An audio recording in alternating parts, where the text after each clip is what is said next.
Hi guys! So bumili nga kami sa Walter Martin Shaky Steak and Bake Artisan Style Pizza for cheese flavor and yung G-Mini Chicago Style Pizza. So yung G-Mini meron siyang tatlong pack na sa loob na solo size and yung Chicago Style yung mas nagustuhan namin kasi natikman na namin siya before. And yung Shakey's naman meron siyang ang bilhin namin yung flavor is yung yung 4 cheese flavor and talaga nga namang lasang-lasa mo yung pagka 4 cheese niya. Kumpara kapag syempre hindi siya lasang tinapay guys. So, mas masarap siya guys kumpara sa mga basta gusto namin dahil mas malambot kumpara sa mga nasa store nila. Pero syempre iba pa rin yung nasa store nila kasi yun, thin crust and thick crust kasi may mga manager store. Sila may iba-ibang flavor. So, ito, nagustuhan ng kids ko kasi malambot talaga siya. Ilasang-lasa yung pagka 4 cheese niya talaga.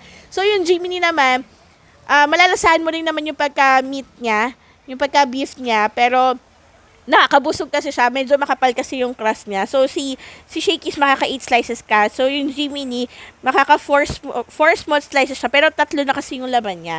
So, yun lang. Minsan try nyo to guys, i-oven mo lang. So, napakadali kasi parang bibilin mo lang siya ng naka-box. Tapos, pag nagutom ka next time, makita mo sa ref, i-oven mo na lang, di ba? Try nyo rin guys, pag nagpunta kayo ng Walter Mart, try nyo rin mahanapin to. So, sa Walter Mart, may paho namin to nabili.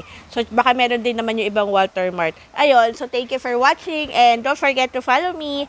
Bye!